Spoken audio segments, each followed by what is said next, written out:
بسم الله الرحمن الرحیم. به نام خداوند بخشنده مهربان. عرض سلام و ارادت خدمت تمام بینندگان و متعلمین محترم. امیدوارم که صحتمند باشین. در ادامه بحث‌های بیولوژی صنف 12 در خدمت شما هستیم. همونطور که میدانید ما چند جلسه است درباره ژنتیک و بحث انجینری ژنتیک صحبت میکنیم.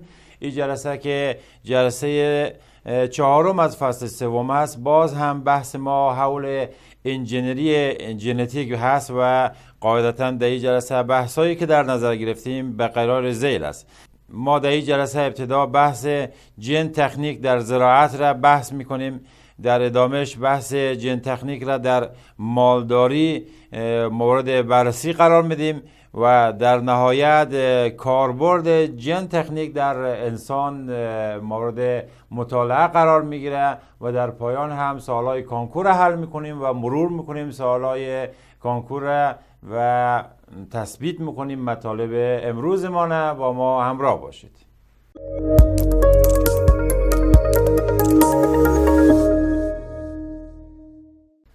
همونطور که در جلسات گذشته بحث شد، ما درباره این که می توانیم ژن‌ها را در درون دی ان ای تغییر بدیم، جابجا بکنیم، کم و زیاد بکنیم و بر اساس او می توانیم صفت‌های جدید را ایجاد بکنیم یا صفت‌ها را اصلاح بکنیم. این مباحثی بود که به صورت مختصری در جلسات گذشته صحبت شد، اما ماحصل این همه علم درباره ژن و بحث دی ان ای در بحث زندگی روزمره انسان چیست؟ ما قاعدتا این سوال را در 3 عرصه مختلف بحث میکنیم. در بحث زراعت میخوایم ببینیم که بحث انجینری ژنتیک چه کاربردی داره، در بحث انسان و امورات مربوط به انسان چه فایده هایی میتونه به انسان برسانه، و در بحث مالداری که باز هم در اونجا بحث تغذیه و اقتصاد مطرح میشه، ژنتیک و انجینری ژنتیک چه کار میتونه برای انسان بکنه و چه فایده ای برای انسان به همراه داره. خب در این تصویر توجه کنین. این تصویر پلازمید هست. پلازمید اگر یادتان باشه بحث انتقال ژن ها و قسمت هایی از ژن توسط پلازمید در درون انجینری ژنتیک قابل انتقال بود. ما در نهایت این تکنیک و این مکانیزم کاری را که به عنوان انجینری ژنتیک میشناسیم میبینیم که استعمالات متفاوتی در زندگی انسان پیدا کرده. ما میتوانیم استعمالات در بحث انسانات و در بحث حیوانات و در بحث نباتات مورد بررسی قرار بدیم، اما اولین بحث ما در اینجا بحث ژن تکنیک در نباتات است.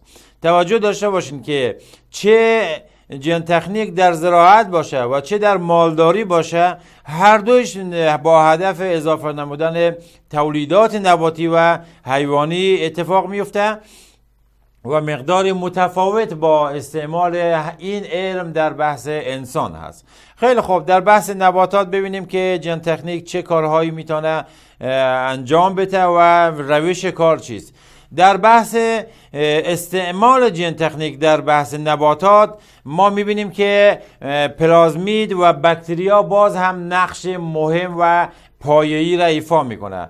میبینیم در انتقال قسمت‌های مشخص از یک دی ان ای از باکتری استفاده میشه. به چه ترتیب؟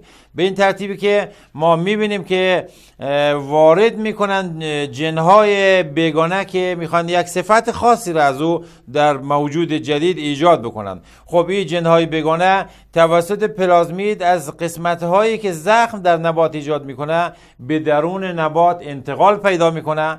در ادامه شاهد هستیم که ژن‌های بیگانه به دی ان ای اون نبات انتقال پیدا میکنه و داخل میشه و جزئی از دی ان ای او قرار میگیره و هدف از چنین پروسه ای است که ما تولید یک نبات داشته باشیم که یک ژن بیگانه هم در درون خود داشته باشه. این ژن بیگانه که میتونه مثلا کلان شدن بیش از حد میوه را به دنبال داشته باشه، یک فعل و انفعال خاصی را کنترل میکنه و یک خصوصیت جدیدی را در درون اون نبات ایجاد میکنه. به این ترتیب که توجه کرده باشین، با توجه به ژن تکنیک و ویژگی‌هایی که وجود داره، ما یک نبات دارای یک خصوصیت خاص را میبینیم تولید میشه. خب میتونه بحث طعم، رنگ، بو، مزه، اندازه و تعداد میوه اینا خصوصیات جدید باشه که توسط چنین تکنیکی در درون یک نباتی که قبلا ایره نداشته الان ایجاد میشه. خب این روش کار در بحث نباتات و استفاده ژن تکنیک اگر به نحو احسنی کار انجام بشه، شما تصویری که در اسلاید میبینین میتوانین مشاهده بکنین و نتیجه این عمل در بحث زراعت هست. اگر توجه بکنین در بانجانای رومی که در این تصویر میبینیم فوق العاده از نظر تعداد و بحث میزان ثمره فوق العاده بیشتر از حالت عادی خودش است و حتی نوع بوتهش هم مقداری متفاوت است. در تصویر پایین اگر توجه کنین تنوع رنگ هایی که در بحث صنعت گلفروشی میتوانه ایجاد بشه، این صنعت پررونق‌تر میکنه و رونقش باعث میشه که بحث اقتصادی برای مالکان از او فوق العاده رشد کنه. و ما شاهد هستیم این رنگ های متعددی با ترکیب های متعددی در درون نباتاتی که گل میته به وجود میآید. بحث رنگ تربوز هم یکی از بحثایی است که در حال حاضر در بحث ژن تکنیک میتوانیم او را کنترل بکنیم و رنگ های بهتر و با جلای بیشتری را تولید کنیم. خب همه اینها محصول کاربرد ژن تکنیک در زراعت است. ما پس می توانیم علاوه بر اینها یک سری نباتاتی را ایجاد بکنیم که این نباتات می تواند شرایط نامساعد محیط را تحمل کنه و رشد کنه. نباتاتی که بتواند فتوسنتز بیشتری داشته باشه و در اثر فتوسنتز بیشتر مواد غذایی که تولید میکنه افزایش پیدا کنه. همچنین میتونیم تولید آمینو اسیدهای بیشتر در نبات کنترل بکنیم و در بحث پروتئین سازی برای ما یک فایده به تمام معنا داشته باشه و میتونه مقدار محصول افزایش پیدا کنه و از نظر کمیت میبینیم میزان محصولی که از یک بوته برداشت میشه فوق العاده بیشتر است. این خصوصیاتی است که توسط یک نباتی که ژن بیگانه در او تزریق شده میتونه بروز پیدا کنه. خب این محصولات الان یکی از پررنگ ترین محصولاتی است که در بحث جامعه بشری در حال مصرف هست. البته ایرم توجه داشته باشین که ما بحث‌های اخلاقی خیلی شدید این فضا داریم، بحث‌های تخصصی درباره اینکه اینها میتواند دچار اشکال و عارضه بکنه در انسان در حال انجام هست. موافقان و مخالفان زیادی داره، ولی ما چون بحثمان بحث علمی بود خواستیم بگیم که چنین فرایندها و پروسه هایی در جامعه بشری با پیشرفت علم ژنتیک امکان پذیر هست. بحث اخلاقیش ما وارد بحثش نمیشیم و فعلا با او کاری نداریم. در بحث مالداری هم میبینیم که ژن تکنیک میتونه ورود پیدا بکنه و روز به روز ما محصولهایی با ویژگی‌های خاص میتوانیم ببینیم. در این تصویر اگر توجه کنید این دو تا تصویری است که ماحصل ژن تکنیک هست و میتوانیم بگیم که محصولات اولیه است که در این فضا وجود داشته. و در بحث حیوانات ما شاهد هستیم که تنوعی از کاربردها و عملکردها را توسط ژن تکنیک داشتیم. در قسمت اول ما میبینیم که ژن‌های مربوط به یک موش کلان را به یک موش عادی تزریق میکنند و پیوند میدن و اضافه میکنند و با ترجمه‌ای که جنهای جدید میشه شاهد هستیم که اون موشهای معمولی دارای وزن اضافه میشن. خب این یک صفتی است که میتواند در قسمت‌های مختلف دیگه هم استفاده بشه. مثلا یک گوسفندی تولید بشه که از نظر وزنی 2 برابر وزن فعلی رو داشته باشه. خب این خیلی پیشرفت بزرگی در بحث صنعت مواد غذایی هست. در قسمت بعدی اگر توجه کنید ما میبینیم که از همین جن تکنیک در حیوانات استفاده میشه و هورمون‌های نموی انسان به خوک اضافه میشه. خب این هورمون‌ها قاعدتاً باید در درون خود بدن انسان فعال باشه و در قسمت‌های دیگه و موجودات دیگه قابلیت اجرا نداشته باشه. اما وقتی که علم جن تکنیک وارد میشه و بحث انجینری تکنیک پا به میان میذاره، میبینیم که این اطلاعات وراثتی میتونه به خوک هم منتقل بشه و او هورمون تولید بشه و در نهایت ما افزایش وزن خوک را داشته باشیم. در بحث صنایع غذایی یک فایده محسوب میشه، اما مشاهده میشه که او خوک دارای نقصان استخوانی میشه. این به عنوان یک ضرر برای موجود زنده قابل تر هست. خب این قسمت هاست که یک مقدار بحث های اخلاقی شدیدتر میشه. در بحث بعدی ما میبینیم که همون علم ژنتیک به کمک پرورش ماهی میآید و ژنهای ماهی را که یک خصوصیت خوب، مثلا ماهی الف یک خصوصیت خوبی داره، ژنهایش کشف میکنن، ژنش استخراج میشه به ماهی‌های دیگه اضافه میشه و در نتیجه میبینیم که با ترجمه او ژنها باعث میشه که ماهی ما یک خصوصیت جدید پیدا کنه. میتونه این خصوصیت افزایش سرعت نمو باشه و به وزن زیادی در زمان کوتاهی برسه.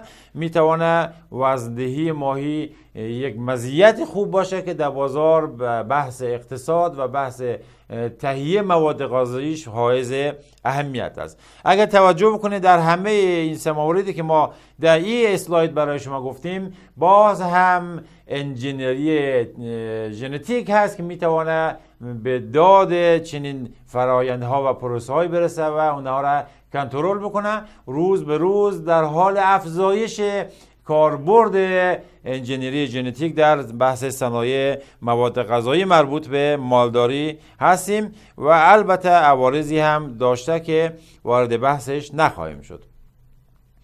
بحث سومی که در این جلسه در نظر گرفتیم بحث استعمال جن تکنیک برای انسان هست. خب این قسمت بسیار حساس تر است به دلیلی که عوارضش مستقیما روی انسان تاثیر میذاره.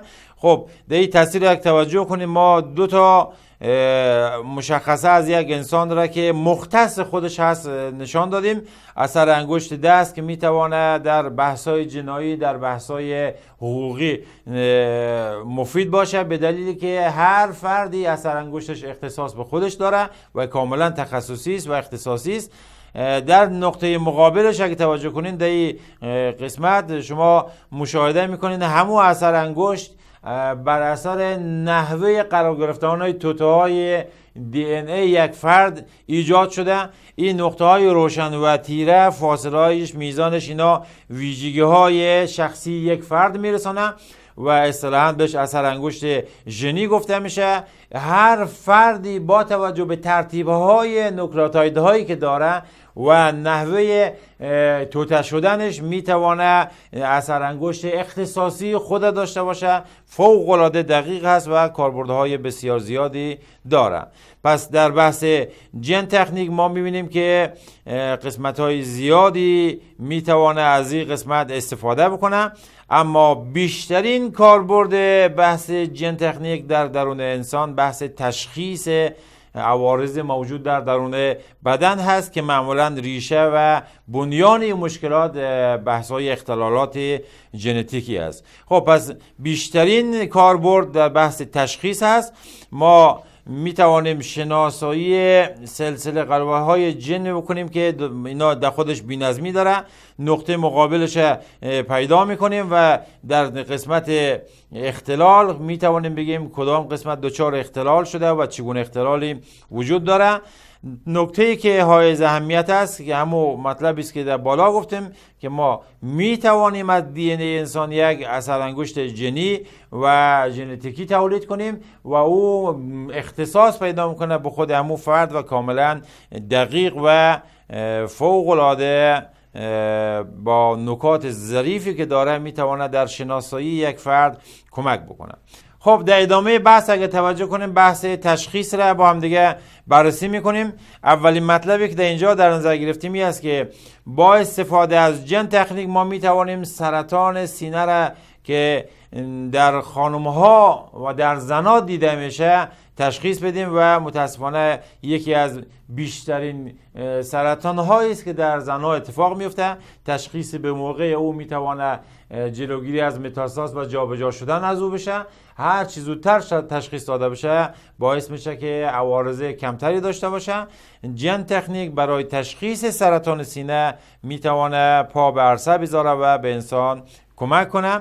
ما میتوانیم تشخیص مرضهای ارثی را قبل از تولد طفل داشته باشیم و اگر این عوارض شدید باشه در خیلی از کشورها و بلادها جواز سقط و جنین صادر میشه و قبل از اینکه به عرصه دنیا پای بذاره از بین میره. خب این هم یکی از پیشرفته های علم است که ما میتوانیم این بحث را داشته باشیم که البته در این قسمت هم بازم بحث های اخلاقی فوق العاده جولان میده و موافقان و مخالفان جدی هم داره.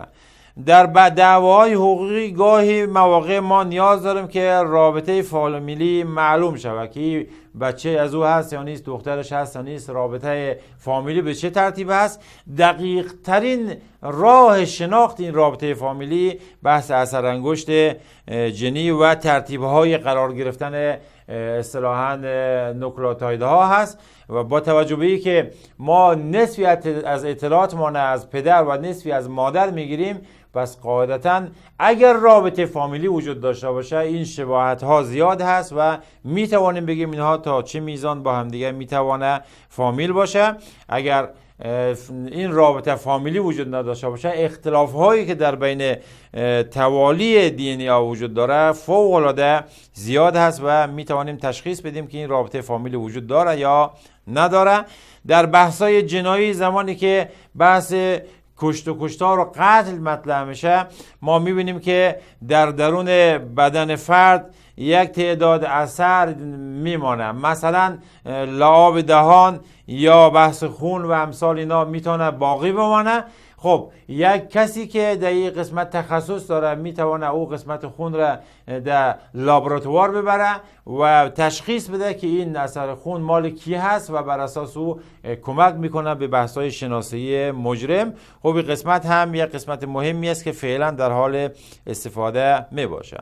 در بحث تداوی که یک قسمت دیگه ای از استعمال جن تکنیک برای انسان هست، ما نکاتی را که در نظر گرفتیم ایناست: اولین بحث علت مرض ژنتیکی را تشخیص بدیم و بعد تغییر مواد ژنتیکی و در نهایت میتونه باعث تولید مواد غلطی و عدم تولید مواد ضروری و مرض بشه. دوباره من یک قسمت توضیح بدم براتون. ما زمانی که علت مرض را پیدا بکنیم علت او میتونه در توالی از ژنتیک باشه، در توالی از ژن باشه و دی ان ای اطلاعات را به فرد میده و در نتیجه باعث ایجاد یک ماده غلط یا عدم تولید یک ماده ضروری میشه.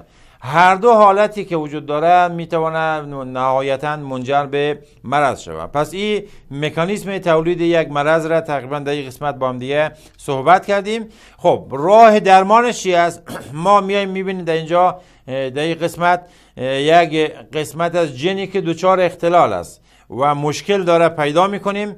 او قسمت را دوباره به بدن فرد تزریق میکنیم و طی فرایندی که فوق العاده دقیق و علمی هست میبینیم که حجرات جسمی با دارا بودن او قسمتی که الان صحیح هست دچار نقصان نمیشه و اصطلاحاً بیماری برطرف میشه.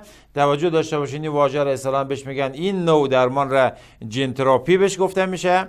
و نکته مهمی که هست، ما شاهد هستیم که این اضافه شدن ژن ها به دی ان ای در حجرات جسمی اتفاق میفته. حجرات جسمی در بحث تولد مثل نقشی نداره و قاعدتا این صفات به نسل بعدی منتقل نمیشه و نسل بعدی قاعدتا این تداوی را و این تغییر ژنتیکی را دریافت نمیکنه. این نکته مهمی است که در بحث تداوی مطرح است. پس در بحث تداوی ما اول میشناسیم کدام قسمت از توالی دی ان ای دچار اختلال است و میتونه بیماری ایجاد کنه، او را اصلاح میکنیم. اصلاح او قسمت باعث میشه که او بیماری هم از بین بره، چون در حجرات جسمی اتفاق میفته پس قابل انتقال به نسل بعدی نیست.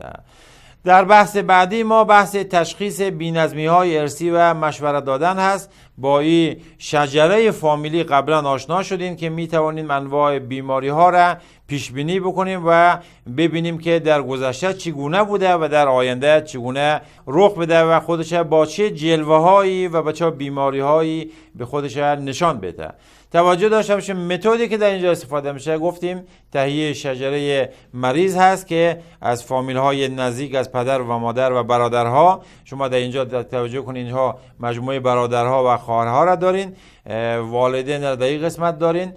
شما با این شجره نامه‌ای که ترسیم میکنین میتونین پیش بینی کنین که نسل‌های بعدی آیا بیماری را داره یا نداره و چه میزان میتونه احتمال بیماری را داشته باشه. یک نکته‌ای که باید در اینجا گفته شود، وقتی که شما شجره یک مرض را بررسی میکنین در نسل‌های قبل، نکاتی را باید در نظر داشته باشین که اون بیماری آیا ژنش غالب است یا مغلوب. این نکته فوق‌العاده مهمی است، چون نحوه بروز بیماری های دارای ژن غالب و مغلوب در نسل‌های بعد کاملا الگوی متفاوتی را داره و باید توجه داشته باشین که باید پیدا کنیم او شجره فامیلی که کدام بی‌نظمه و کدام دچار بی‌نظمی غالب هست، کدام دارای بی‌نظمی مغلوب هست. این را هم باید پیدا کنیم. پس به این ترتیب در شجره نامه اصطلاحاً مرض بیماری ما اولا نوع غالب مغلوب بودن را و بعض هم فامیل هایی که در این قسمت دچار درگیری هستند را باید بشناسیم تا بتوانیم یک پیشبینی و پیشگویی دقیق تری را داشته باشیم. در بحث تشخیص بی‌نظمی های ارثی و مشورت دادن ما دو حالت را میتوانیم در نظر بگیریم. دقت کنین. در حالت اول اگر بی‌نظمی ارتباط به ژن‌های غالب با منشأ اتوزومی یا بحث جسمی را داشته باشه و اگر پدر و مادر هر دو صحت داشته باشه، نتیجه چنین اطلاعاتی است که فرزندان در آینده همه سالم خواهد بود. علت چی است؟ علت به دلیلی که ژن غالب هست و او پدر و مادر فعلا سالمند. پس مشخصه که اگر این ژن به نسل‌های بعدی انتقال پیدا کنه اونا هم از بیماری مسئول میمانند. اما در حالت دوم در نظر بگیرین، اگر در حالت قبل که پدر و مادر با خصوصیات که ژن‌های اتوزومی دارن، بی‌نظمی مربوط به ژن غالب اتوزومال باشه، ولی اتفاقی بیفته که یکی از والدین مریض باشه و برای این بی‌نظمی هترازیگوس یا همو ناخالص باشه، یعنی یا حالت مثلا ژنوتیپش باشه ای کلان ای خرد، در این مثلا ما شاهد هستیم که 50% اولاد مرض را میگیرن و 50% اولاد صحتمند باقی میمانند. خب توجه میکنین بحث غالب و مغلوب بودن، بحث این که خالص بودن یا خالص نبودن میتواند در نسل بعدی کاملا تاثیرگذار باشه. یک کسی که مشاوره میته از پدر و مادر میخواد که نوع بیماریش را و علائمش بگه و در نسل‌های گذشته بگه که چگونه بوده و به ترتیب میتونه پیش بینی بکنه که در نسل بعدی آیا احتمال بیماری برای فرزنداش وجود داره یا نداره و اگر وجود داره چند فیصد احتمال داره عوارض را ایجاد بکنه. اگر توجه بکنید ما در بحثای امروز ما نحوه استفاده از جن تکنیک در قسمت‌های مختلف زندگی انسان بررسی کردیم. در ادامه با هم دیگه سوالای کنکور را حل میکنیم و مرور میکنیم درس امروزمان را. با ما همراه باشین.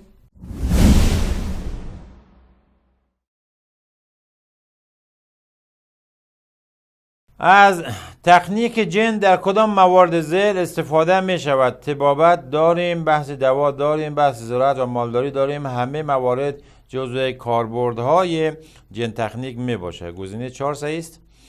آنزیم های قطع کننده دی ان ای در کدام سال شناخته شد؟ اگر یادتان باشه 1960 میلادی شناسایی شد. در گزینه 2 می بینین. تکنیک جن در کدام ساعت کاربرد داره؟ خب در بحث زراعت، در بحث دواسازی، در بحث طب انسانی همه موارد درسته؟